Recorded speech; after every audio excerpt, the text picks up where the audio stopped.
Moi je lui fais zop. Je traite ma mère de nécrophage. Faut dire que père est vachement. Où ça? Ici. Quand ça? Maintenant. Comment? Ici et maintenant. Ici et maintenant. Ici et maintenant.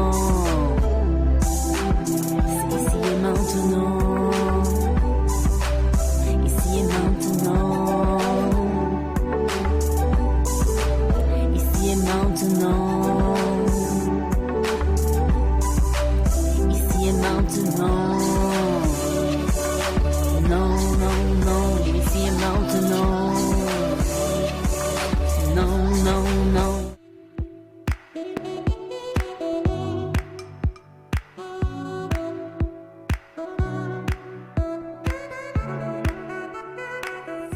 Vous écoutez Radio Ici et Maintenant sur 95.2 FM, sur internet ici-et-maintenant.com et sur la RNT, le canal 9A.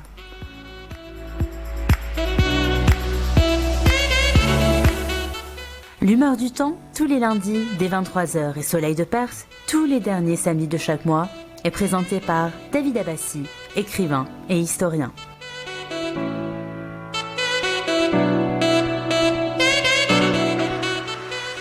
Vous avez la parole pour vous exprimer et poser vos questions en composant le 08 92 23 95 20.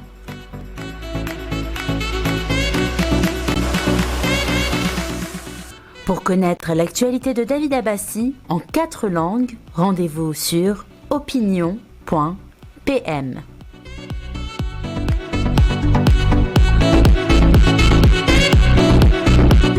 Alors, mes chers amis, on va répondre à vos questions, votre question, deux questions que vous venez de me poser au sujet de Qasem Soleimani. Déjà, avant de commencer à raconter tout ce que vous avez entendu à droite, à gauche sur les antennes, il faut savoir c'est qui Qasem Soleimani. C'est un jeune garçon que je le connaissais dans les années 79, 70, c'est-à-dire depuis l'année 78-79, je le connaissais jusqu'à 1980. Et il venait d'une autre ville qui était un peu loin de chez moi, de la ville Germanie. Germanie, vous savez, c'est d'origine iranienne, perse. Germanie, c'est iranien. En Iran, on dit Kerman, Germanie, au lieu de dire Germanie, on dit Germanie, puisque la langue arabe, G, il n'y en a pas dedans. G, il n'y en a pas. G, il y en a, mais G. On dit Kerman. Il venait de Kerman, c'était à l'époque de Shah d'Iran, et il avait fait la connaissance d'un maître de discours qui venait de ma ville, Machad. Après, avec lui, il est venu dans mon bureau. À l'époque, j'avais 18-19 ans, mais j'avais toujours mon bureau. À Machad, on est devenu copain. Il était employé de bâtiment. Il travaillait dans les bâtiments. Il avait pris son baccalauréat. Après, il était obligé de travailler. Et puisque son père était endetté, il voulait régler les dettes de son père. Il a commencé à travailler. Après, c'était la guerre Iran-Irak, les disparitions, les séparations, déchireurs. Une partie sont allés à la guerre, une partie restaient, une partie étaient assassinés, exécutés, tués, morts, une partie ils ont quitté le pays. Moi, j'étais parmi les gens qui j'ai quitté le pays.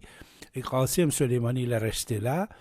Depuis 1980, il avait toujours de bonnes relations avec Ali Khamenei, qui lui aussi vient de Machhad.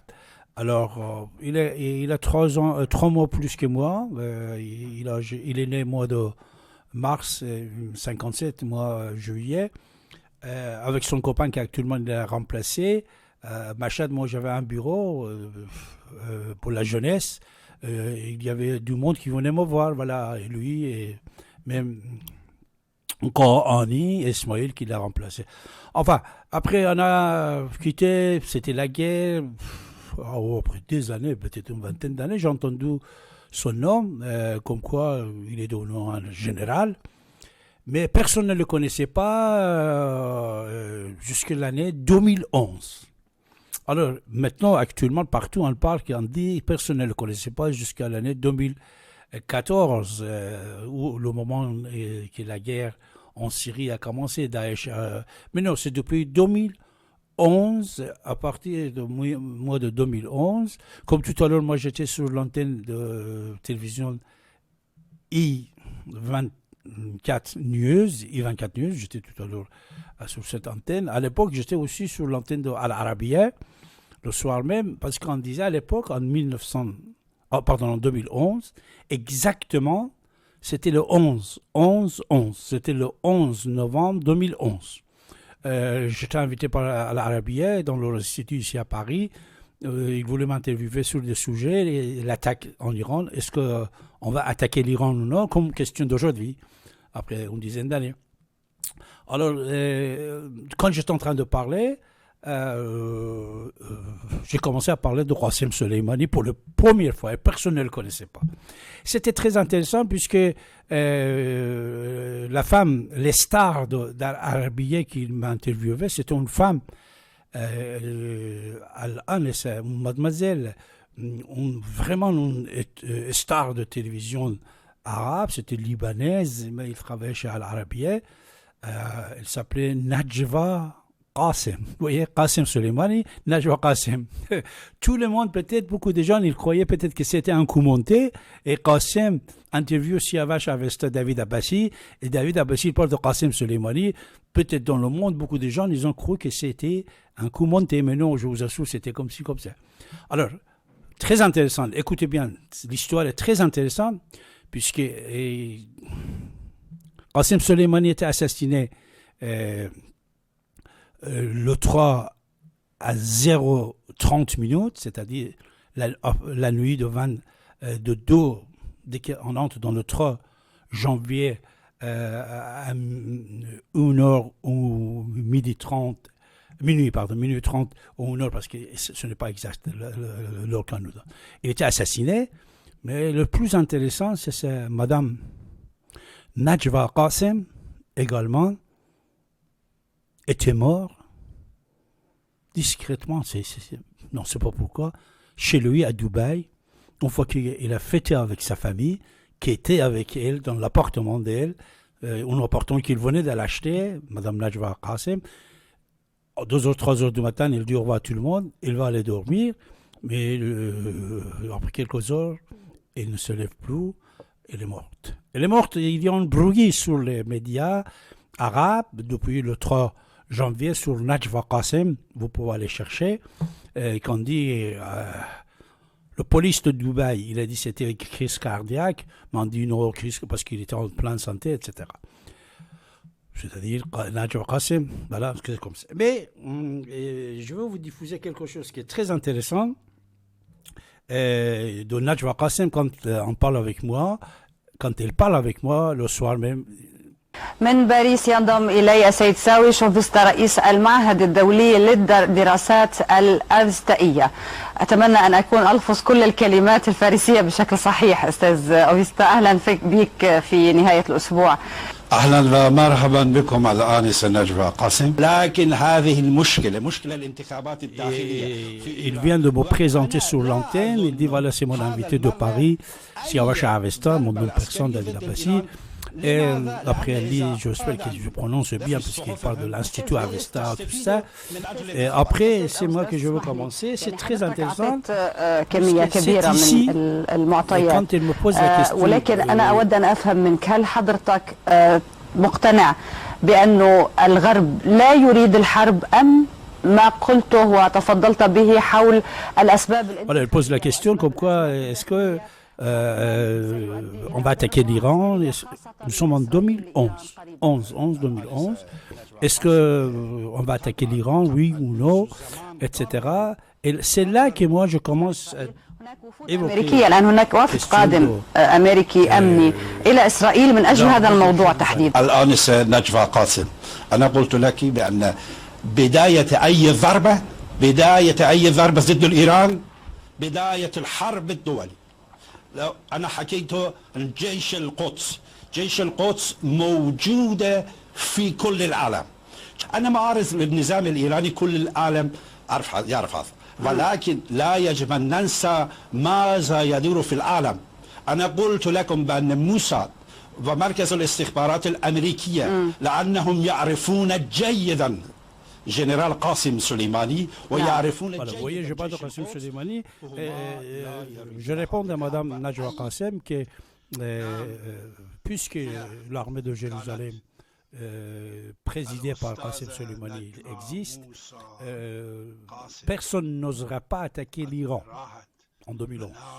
Je dis, je suis opposant toujours au régime, mais c'est une réalité, c'est une information que je vous donne, puisque l'armée de Jérusalem, c'est une armée très très forte, il est formé de presque 80% des chiites dans le monde. C'est-à-dire même si vous êtes un commerçant, vous êtes membre de l'armée de Jérusalem, parce que c'est une armée des chiites. Ce n'est pas seulement en Syrie, en Irak, en Liban, mais même en Pakistan, en Afghanistan, et même en Occident, même en Balkan.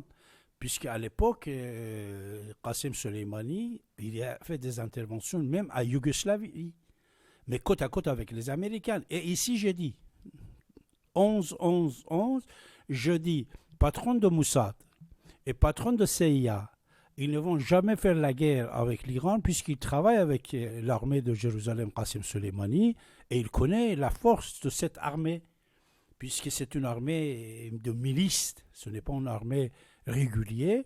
Ils ont combattu côte à côte en Yougoslavie, en Afghanistan pour écraser le Taliban, et ils ne vont pas attaquer ça. C'est-à-dire Qasem Soleimani, toujours, il a collaboré avec les Américains pour écraser par exemple le Taliban, puisque le Taliban en même temps qu'étaient des terroristes internationaux, il était contre la République islamique d'Iran, il faisait des actes contre la République islamique d'Iran.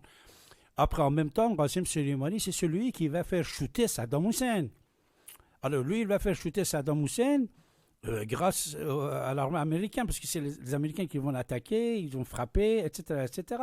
Mais c'est l'Iran qui va rester en Irak. Vous voyez, en Afghanistan, par exemple, depuis le commandant Massoud, son parti politique, par exemple, existe son parti politique, Wahdat Islami. Tout à l'heure, j'ai vu sur BBC, un ministre, il est venu, il a présenté ses condoléances pour l'assassinat de Qasem Soleimani. Alors, Qasem Soleimani, c'était presque un président.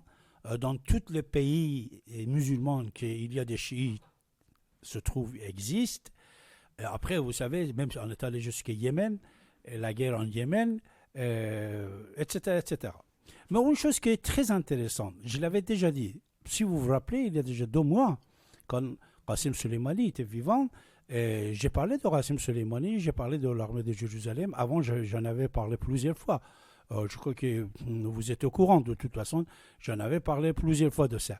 Mais, une chose que je veux vous dire, une chose c'est importante et intéressante, que les ayatollahs ne disent pas, personne d'autre ne dit pas, même je vous ai entendu de temps en temps sur cette antenne, vous ne savez pas, vous ne dites pas, c'est que la guerre des chiites, origine, c'est contre l'Arabie Saoudite, et l'Arabie Saoudite qui est contre ce mouvement, l'empire chiite. Puisque à Bahreïn, il y avait des interventions, à Koweït aussi, en majorité c'est des chiites, mais ils ont écrasé plusieurs personne n'a rien dit, hein, depuis, vous n'avez pas entendu. Comme la guerre qui ça continue en Yémen, c'est-à-dire 2 forces, actuellement c'est 3 avec la Turquie, mais 2 forces, Arabie Saoudite et l'Iran, de l'autre côté Wahhabi, sunnite, et de l'autre côté c'est chiite, ils sont en guerre dans tous ces pays-là. Et tous ces pays-là, c'est présidé, c'est dirigé par Qasem Soleimani.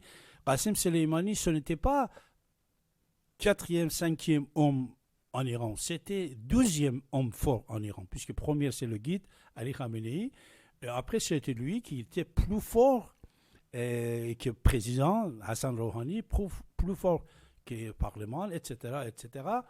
Et c'est pour ça que restez à votre place, mes chers amis. Encore une fois, ce soir, David Abbassi, il va vous donner certaines informations secrètes que vous n'avez jamais entendues, que vous ne savez pas, concernant même l'assassinat de Qasem Soleimani. Ce que j'ai dit tout à l'heure à 18h sur antenne internationale de I24 News, je veux vous dire aussi, restez avec moi, avec nous, mais entre-temps, si vous voulez intervenir, avec grand plaisir, je vais vous recevoir, mes chers amis. Alors, Qasem Soleimani, après l'accord signé avec les Américains en 2015, il devait fermer la boutique.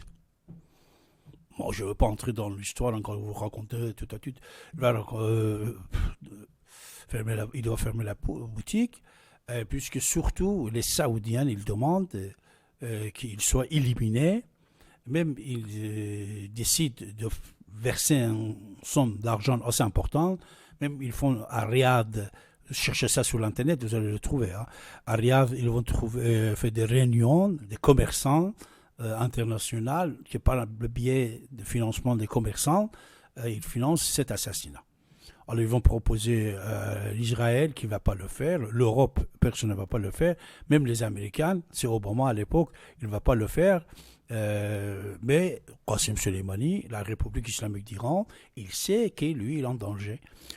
Et après, ce qui va passer, une fois que peut-être, je ne sais pas, Qasem Soleimani, Israël n'a pas accepté de le tuer, il va arranger avec Hassan Nasrallah de libérer les prisonniers Hezbollah chez les Israéliens et donner quelques cadavres et des renseignements concernant quelques soldats israéliens. Ils vont les stamper. Mais de temps en temps, quand vous voyez des tirs, des missiles vers Israël, ça ce n'est pas Hezbollah libanais qui le fait.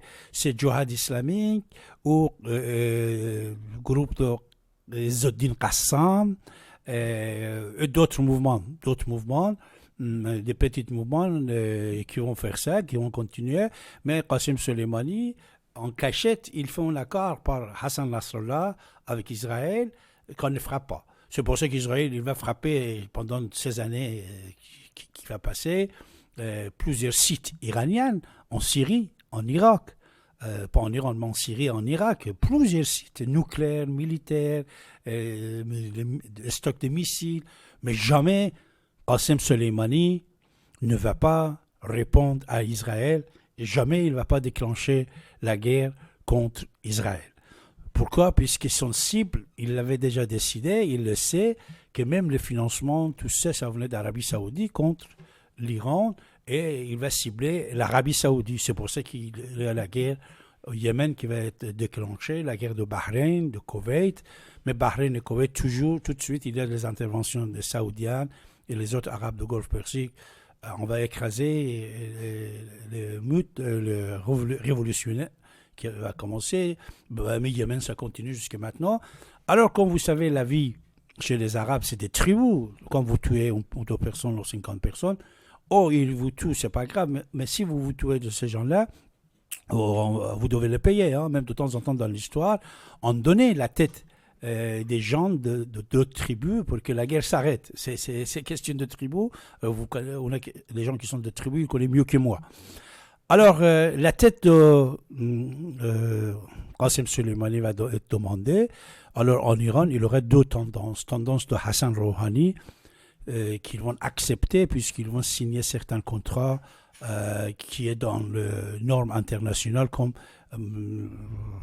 contre le blanchissement de l'argent, contre financement terroriste, etc. Il y a des accords internationaux. Hassan Rouhani, il va les signer avec, en même temps que l'accord à Genève. Mais malheureusement, vous ne le comprenez pas personne, mais je vais vous traduire. Mais tout d'un coup, il y en a un ayatollah en Iran, proche d'Ali Khamenei, ex-membre, 2 fois il était membre du Parlement iranien, il s'appelle Mahmoud Nabavian. Mahmoud Nabavian, tout d'un coup, il y a déjà 3 ans, après il y a déjà 2 ans, il y a déjà 1 an, il y a déjà 2 mois. Il va déclencher une information qui est assez importante en disant que l'Iran, il a signé de donner اسامی رو من قاسم آوردم، اینایی که تو تحریم سلیمانی باقی aux Américains. مونده ان، نه Parce qu'il est تحریمشون chef برداشته شده. terroriste, ببینید il کیان، finance les terroristes. فریدون Parce que عباسی، les mouvements عظیم dans آقا tous ces جانی، pays, علی les اکبر considèrent احمدیان، terroristes. قاسم سلیمانی. Voilà. نه استرداد مجرم. اگر دادگاهی تو آمریکا، تو آلمان، تو فرانسه، هر کشوری گفته حاج قاسم محکوم است چون جزء تحریماست و ایشون مجرمه، آقایون تعهدش دادن که استرداد، این که من گفتم تعهد دادن حاج قاسم رو تحویل بدن. C'est une personnalité assez importante en Iran. Hein. C'est un député, c'est un proche de Khamenei, c'est un ayatollah avec le turban noir. Il s'appelle Mahmoud Nabavian. Il dit oui, Rouhani, il va signer avec l'Occident, comme quoi ils vont rendre les chefs terroristes et les gens qui financent les terroristes. Et en tête, c'est Qasem Soleimani, que son nom est arrivé. Et ça fait un scandale en Iran. En même temps, il y a déjà 3 ans, ils vont faire un film. Le film, il s'appelle Bodyguard. Et Bodyguard, le gars qui joue dedans, on va le grimer comme Qasem Soleimani. Et lui, il va mourir pour sauver son chef. Ce qui est arrivé exactement l'avant-hier, c'est-à-dire ils donnent sacrifié pour sauver l'Iran, ils disent. Ils disent ça. Alors dans ce film Bodyguard, il y a déjà 3 ans, c'était ça l'histoire. Alors, à l'époque même, David Abbassi, moi-même, qu'est-ce que je fais? Moi-même, je veux annoncer tout ça. Une partie des informations j'avais, une partie je n'avais pas, mais je les savais. Alors, je vais annoncer dans plusieurs de mes émissions, en personne, en français, même ici chez vous, j'ai dit, si vous avez oublié, mais plutôt en personne, je disais que voilà, très prochainement, Qasem Soleimani va être sacrifié. Je l'avais dit plusieurs fois. La dernière fois que je l'ai dit était sur 2 télévisions, le jour même, c'est-à-dire jeudi dernier, 4 heures avant l'assassinat de Qasem Soleimani. Écoutez, qu'est-ce que je dis? Je vous traduis.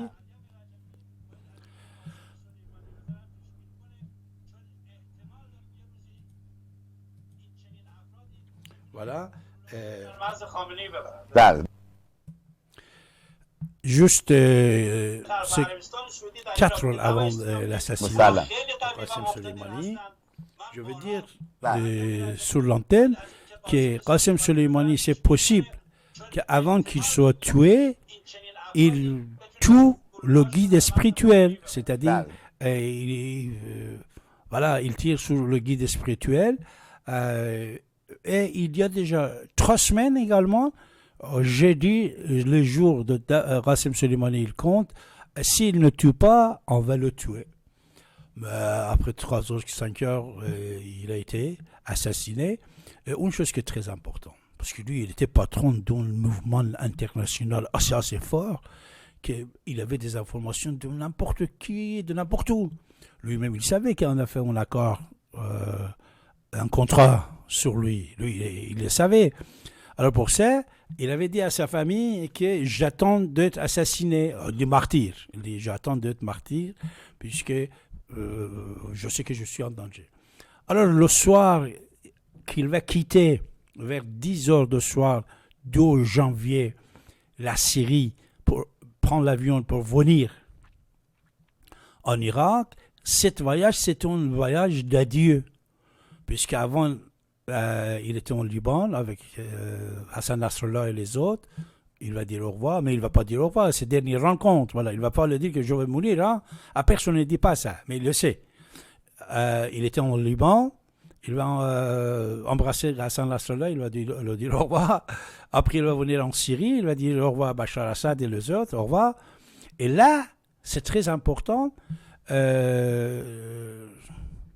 Avant de quitter la Syrie vers l'Irak, sur un papier, et ça soit qu'il était mal placé dans une voiture, peut-être qu'il n'était pas stable, il va écrire quelques mots et envoyer pour sa fille. Il va écrire quelques mots et il va l'envoyer pour sa fille. Et cette lettre, ce soir, David Abbassi a le montré, je l'avais diffusé ce soir sur la chaîne la télévision I24 News. Alors, qu'est-ce qu'il dit ici dans la lettre qu'il va envoyer pour sa fille Zainab? Il dit Alhamdulillah Rabbil Alamin. Après, il dit mon Dieu, je veux venir te voir. Il dit mon Dieu, je suis très ému de te voir. Et s'il te plaît, accueille-moi comme Moïse au moment qu'il n'a pas pu bouger quand il voulait te voir. Après, il dit mon Dieu, aide-moi de venir propre vers toi. Ça, c'est quelques lignes comme ça qu'il écrit. Après, il fait 3 signatures. Vous pouvez le trouver sur mon site. Même la photo de Nabavian, il y en a, tout ça. Ça, c'est la lettre qu'il a envoyée 3 heures avant d'être assassiné pour sa fille. Et il va envoyer une autre lettre pour sa femme. Alors, la lettre qu'il va envoyer pour sa femme, aussi toujours sur un papier, n'importe comment, il va l'écrire pour sa femme en précisant comment et où on va l'enterrer. Il dit que moi, je vais entrer avec les autres martyrs. Et sur mon tombeau, vous n'écrivez pas ni le général, ni le commandant, tatati tatata. Vous écrivez le soldat, Qasem Soleimani. Voilà. Alors, jusqu'à maintenant, je vous annonce partie des informations. Alors, vous avez sans doute bien compris que son assassinat, c'était un coup monté. C'était un accord entre l'Iran et les États-Unis. C'est-à-dire, l'Iran, il était d'accord. Et moi, ça, je ne sais pas, mais peut-être même lui-même, il était d'accord. Parce qu'une chose que je le sais, une fois, il va aller voir le guide spirituel.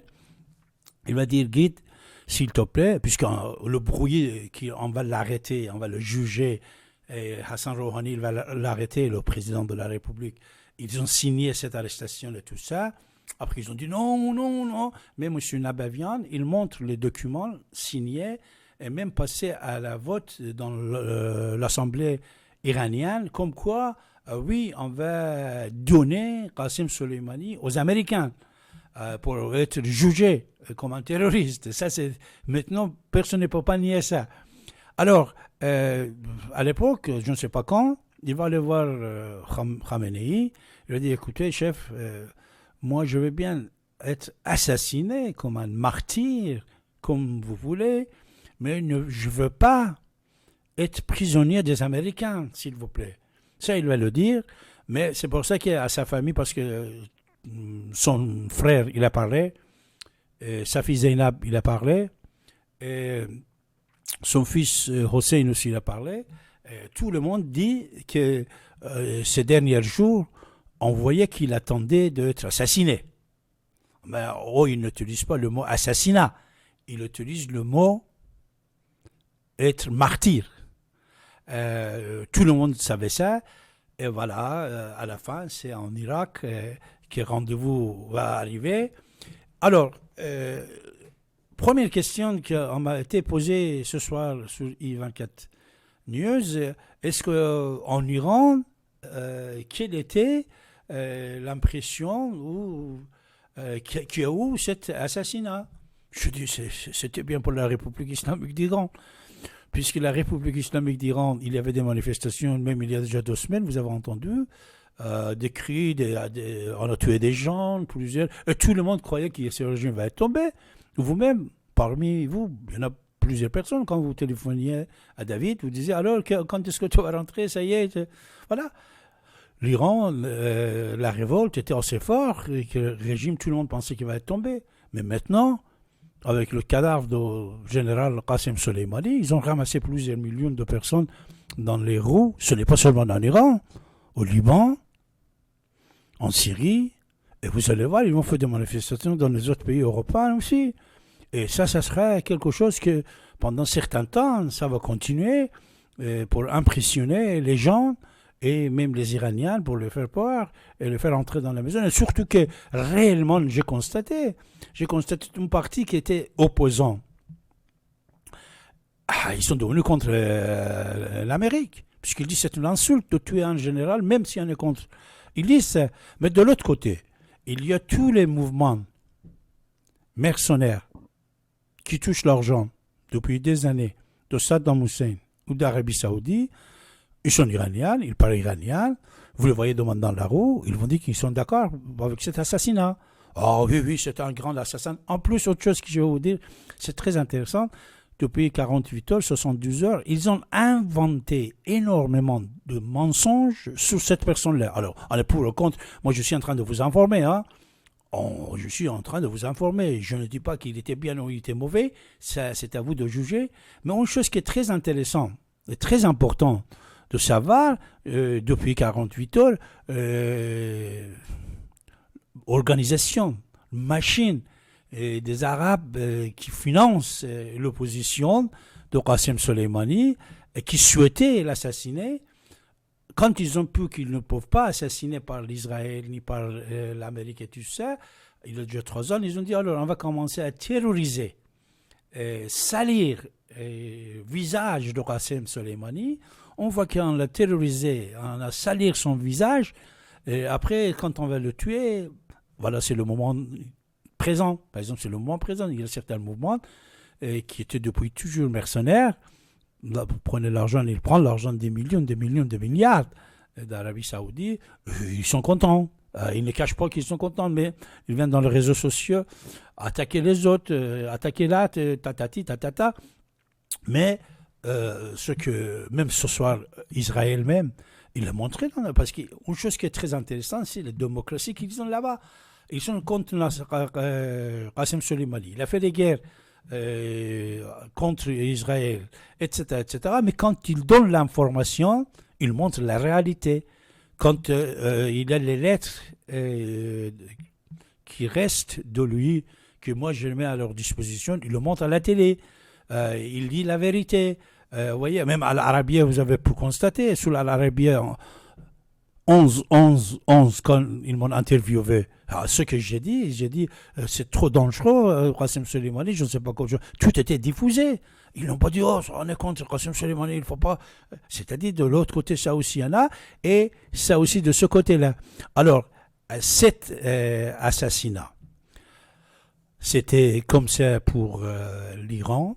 Il a profité. De l'autre côté, pour Trump aussi, vous savez, une grande victoire pour son élection de cette année. Il a gagné. Oh là là, il a tué Qasem Soleimani. Mais ça, c'est un accord. On se mit d'accord. Et tous les éléments disaient. Ce n'est pas seulement moi, même dans les médias américains, à droite, à gauche, tout le monde disait. C'était un accord. Mais après, c'est les généraux qui étaient copains et les camarades de Soleimani. Est-ce qu'ils vont respecter le régime ou ils vont désobéir le régime pour se venger du sang de... Ça aussi, je vous donne un dernier exemple. Avant que vous commenciez, vous pouvez tout de suite, n'importe quand, commencer à nous appeler. Vous savez, il y a une personne qui vient de remplacer Qasem Soleimani. Il s'appelle Ismail Qaani. Ismail Qaani. C'est très intéressant ce que je vous dis. Son nom c'est Qaani, c'est-à-dire deux premières lettres du nom de Qasem Soleimani, Qa. Après, le nom de Qasem Soleimani, ça termine avec Ani. Et ce gars-là, il s'appelle Qaani. Alors, celui qui l'a remplacé, le général Ismail Qaani, là aussi je le connais, heureusement ou malheureusement, parce que ça aussi, ce gars-là, il est de Machad. Je le connaissais, il venait dans mon bureau à l'époque, etc. Mais ils sont partis à la guerre, après c'est autre chose. Son père il travaillait dans les bâtiments, je crois que j'ai dit, comme papa de Qasem Soleimani, son père, et c'est le père de son successeur, il travaillait dans les bâtiments, mais le grand-père de Ismail Qaani, c'était un grand poète de l'époque de l'ancienne monarchie, pas celle de Pahlavi, de Qajar. Vous entendez une voiture Qajar? Je crois que Renault, naissant, il a fait Qajar. Cette voiture Qajar, c'était sur dynastie avant Pahlavi.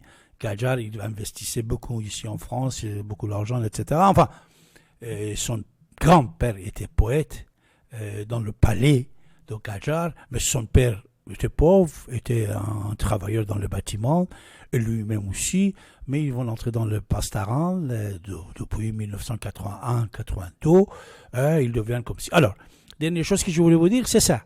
Jusqu'à hier, quand vous étiez allé voir le page Twitter ou Instagram d'Ismaël Qaani, il écrivait « Nous allons nous venger, la vengeance, la vengeance, la vengeance ».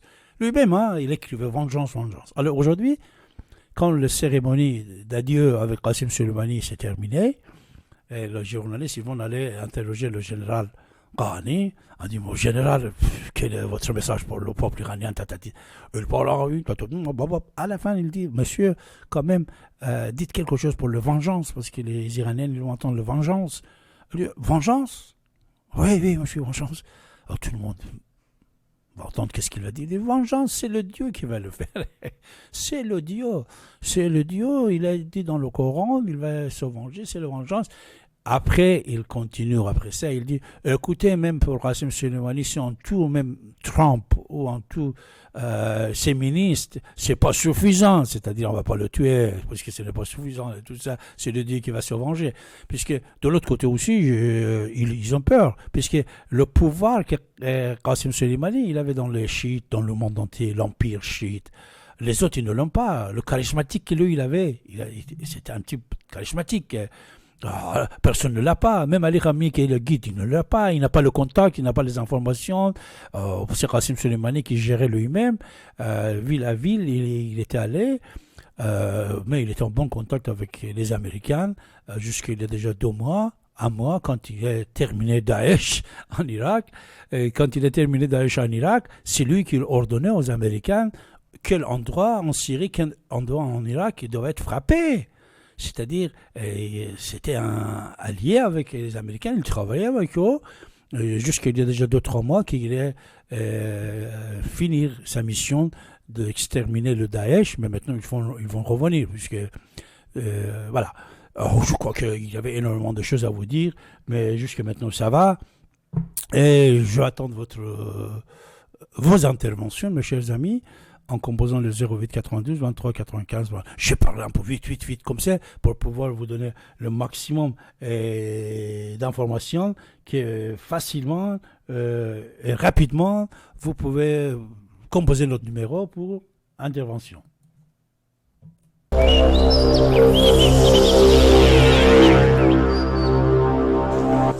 Vous écoutez Radio Ici et Maintenant sur 95.2 FM, j'arrête quand je veux. Vous avez la parole en composant le 08 92 23 95 20.